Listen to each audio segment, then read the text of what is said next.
ಸರ್ಕಾರಿ ಶಾಲೆಯ ಶಿಕ್ಷಕರನ್ನ ಪಠ್ಯೇತರ ಚಟುವಟಿಕೆ ಹೊರತಾಗಿ ಹೊರಗಡೆಯಲ್ಲೂ ಕಳಿಸೋಂಗಿಲ್ಲ, ಆ ನಿರ್ಧಾರಕ್ಕೆ ಸರ್ಕಾರ ಬಂದಿದೆ. ನಿರ್ಧಾರ ತೆಗೆದುಕೊಂಡ ಮೇಲೂ ಈಗ ಗಣತಿ ಆಗ್ತಾ ಇದೆ, ಅದಕ್ಕೆ ಕಳಿಸಿದ್ದಾರೆ ಸರ್ಕಾರಿ ಶಾಲೆ ಶಿಕ್ಷಕರನ್ನ. ಈಗ ಟಾರ್ಗೆಟ್ ಕೊಡೋದು ಬೆಟರ್ ಅಂತೀರಾ, ಹೇಗೆ ಮೇಡಮ್?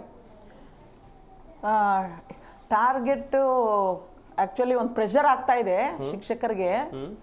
ಅದರಲ್ಲೂ SSLCಗೆ ಬೋಧನೆ ಮಾಡುವಂಥ ಶಿಕ್ಷಕರ ಮೇಲೆ ಸಿಕ್ಕಾಪಟ್ಟೆ ಒತ್ತಡ ಬರ್ತಾ ಇದೆ. ನಿಮ್ಮ ಶಾಲೆಯಲ್ಲಿ 100% ತರಿಸಿ ಅನ್ನೋ ಒಂದು ಪ್ರೆಷರನ್ನು ಕೊಡ್ತಾ ಇದ್ದಾರೆ.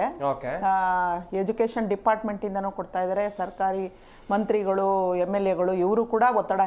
ನಮ್ಮ ತಾಲೂಕಿನಲ್ಲಿ, ನಮ್ಮ ಜಿಲ್ಲೆಯಲ್ಲಿ ಫಲಿತಾಂಶ ಉತ್ತಮ ಮಟ್ಟಕ್ಕೆ ಬರಬೇಕು ಅಂತ ಹೇಳಿಬಿಟ್ಟು ಶಿಕ್ಷಕರ ಮೇಲೆ ಒತ್ತಡ ಸಿಕ್ಕಾಪಟ್ಟೆ ಬರ್ತಾ ಇದೆ. ಬರೀ ಅದಷ್ಟೇ ಕೊಟ್ಟರೆ ಸಾಕಾ, ಅಥವಾ ಶಿಕ್ಷಕರಿಗೆ ಸ್ವತಂತ್ರವಾಗಿ ಇನ್ನೋವೇಟಿವ್ ಆಗಿ ಅವರೇ ಒಂದು ಶಿಕ್ಷಕರಿಗೆ ಬೋಧನೆ ಮಾಡೋಕ್ಕೆ ಅವಕಾಶ ಮಾಡಿಕೊಡ್ಬೇಕಾ? ಆ ವಾತಾವರಣ ಇದೆಯಾ ಈಗ ಸರ್ಕಾರಿ ಶಾಲೆಗಳಲ್ಲಿ ಅಂತ ಕೇಳಿದ್ರೆ ಇಲ್ಲ ಸರ್. ಯಾಕಂದ್ರೆ ಸರ್ಕಾರಿ ಶಾಲೆಗಳಲ್ಲಿ ಶಿಕ್ಷಕರು ಬೇರೆ ಅನ್ಯ ಕಾರ್ಯಗಳಲ್ಲೇ ಮುಳುಗೋಗ್ಬಿಟ್ಟಿದ್ದಾರೆ. ಅವ್ರಿಗೆ ಪಾಠ ಮಾಡಕ್ಕೆ, ಪಾಠದ ಬಗ್ಗೆ ಅಲ್ಲಿ ಹೊಸ ಹೊಸ ಮೆಥಡ್ಗಳನ್ನು ಅಳವಡಿಸ್ಕೊಳ್ಳೋಕ್ಕೆ ಅವ್ರಿಗೆ ಅವಕಾಶ ಇಲ್ಲ. ಇದೇ ಥರ ಬಂದು ಈ ಸಲ ಜೂನ್ನಿಂದ LBA ಅಂತ ಒಂದು ಹೊಸ ಇದನ್ನು ತಗೊಂಬಂದಿದ್ದಾರೆ. ಅಲ್ಲಿ ಎಜುಕೇಷನ್ ಡಿಪಾರ್ಟ್ಮೆಂಟಿಂದನೇ ಬಂದ್ಬಿಟ್ಟಿದೆ, ಒಂದಷ್ಟು ಕಲಿಕಾಂಶಗಳು ಬಂದ್ಬಿಟ್ಟಿದೆ. ನೀವು ಇದನ್ನೇ ಬೋಧನೆ ಮಾಡಬೇಕು. ಆಮೇಲೆ ಇದರಲ್ಲಿರೋಂಥ ಪ್ರಶ್ನೆಗಳನ್ನೇ ನೀವು ಪರೀಕ್ಷೆ ಕೊಡಬೇಕು. ಮತ್ತು ಪ್ರತಿ ಪಾಠಕ್ಕೂ ಪರೀಕ್ಷೆ ಕೊಡಬೇಕು. ಅದನ್ನು ನೀವು ಅಪ್ಲೋಡ್ ಮಾಡಬೇಕು. ನೀವೇನು ಮಾಡಿದ್ದೀರಾ ಅದನ್ನು ಅಪ್ಲೋಡ್ ಮಾಡಬೇಕು ಅಂತ ಹೇಳಿಬಿಟ್ಟು ಶಿಕ್ಷಕರ ಮೇಲೆ ಹೆಚ್ಚೆಚ್ಚು ಹೊರೆ ಮಾಡ್ತಾ ಇದ್ದಾರೆ. ಹಾಗಾಗಿ ಇದರಿಂದ ಫಲಿತಾಂಶ ಖಂಡಿತ ನಾವು ನಿರೀಕ್ಷೆ ಮಾಡೋಕ್ಕಾಗಲ್ಲ.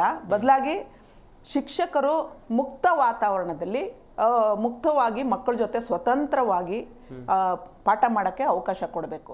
ಅಲ್ಲಿ ಇನ್ನೊಂದೇನಾಗ್ತಾ ಇದೆ ಅಂದರೆ, ಕೆಲವು ಶಾಲೆಗಳಲ್ಲಿ ಶಿಕ್ಷಕರೇ ಇಲ್ಲ.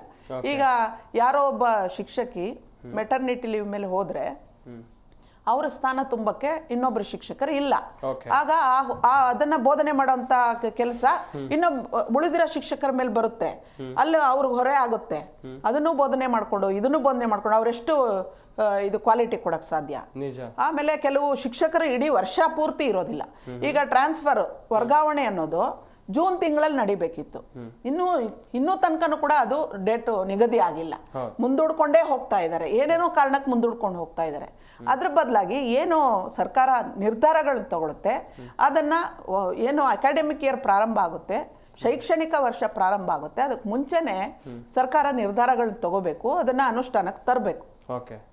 ಈಗ ಒಂದು 2-3 ವರ್ಷದ ಹಿಂದೆ 8ನೇ ತರಗತಿಯವರಿಗೆ ಒಂದು ಎಕ್ಸಾಮ್ ಅಂತ ಕ್ವಾಲಿಟಿ ಇದು ಮಾಡೋಕ್ಕೆ ಒಂದು ಎಕ್ಸಾಮ್ ತೊಗೊಂಬಂದರು. ಆ ಎಕ್ಸಾಮ್ ಕೂಡ ಅಷ್ಟೇ ಕೊನೆಗಳಿಗೆ ತನಕ ನಿರ್ಧಾರ ಆಗಲಿಲ್ಲ. ಎಕ್ಸಾಮ್ ಡೇಟು ಮಾರ್ಚ್ 20ನೇ ತಾರೀಕು ಎಕ್ಸಾಮು, ಅವತ್ತಿನ ತನಕನೂ ನಿರ್ಧಾರ ಆಗಿಲ್ಲ. ಖಾಸಗಿ ಶಾಲೆಯವರು ಕೋರ್ಟ್ಗೆ ಹೋಗಿದ್ರು, ಅಲ್ಲಿ ಅದು ಡೇಟ್ ಮುಂದೂಡ್ಲಾಯ್ತು. ಮತ್ತೆ ಹೇಗೋ ಒಂದು ಎಕ್ಸಾಮ್ ಮಾಡಿದ್ವಿ ಅನ್ನೋ ಥರ ಮುಗಿಸ್ಬಿಟ್ರು. ಆಮೇಲೆ ಎಲ್ಲರೂ ಪಾಸು ಮಾಡಿಬಿಟ್ರು. ಆ ಥರ ಆಗೋಯ್ತು.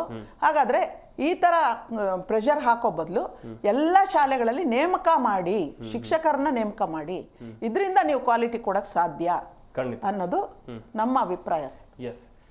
ವೀಕ್ಷಕರೇ, ಯಾವ ರೀತಿಯೆಲ್ಲ ಸರ್ಕಾರಗಳು ಹೊಸ ರೂಲ್ಸ್ಗಳನ್ನು ತಂದು, ಮೊನ್ನೆ ತಾನೇ ಒಂದು ರೂಲ್ಸನ್ನು ತಂದಿದ್ರು, ನಾನು ಕೂಡ ಹೇಳ್ತಾ ಇದ್ದೆ, ಸರ್ಕಾರಿ ಶಾಲೆಯ ಶಿಕ್ಷಕರನ್ನ ಹೊರಗಡೆ ಕಳಿಸೋದಿಲ್ಲ. ಈ ತಾಲೂಕ್ ಪಂಚಾಯತಲ್ಲಿ ಮೀಟಿಂಗ್ ಆದರೂ ಶಿಕ್ಷಕರು ಹೋಗಬೇಕು, ಜಿಲ್ಲಾ ಪಂಚಾಯತಲ್ಲಿ ಮೀಟಿಂಗ್ ಆದರೂ ಕೂಡ ಶಿಕ್ಷಕರು ಹೋಗಬೇಕು. ಇದಕ್ಕೆಲ್ಲ ಸರ್ಕಾರ ಕಡಿವಾಣ ಹಾಕಿತ್ತು. ಆದರೆ ಈಗ ನೀವೇ ಆ ಶಿಕ್ಷಕರನ್ನ ಬೇರೆ ಕೆಲಸಕ್ಕೆ ಬಳಸ್ಕೊಳ್ತಾ ಇದ್ದೀರಾ.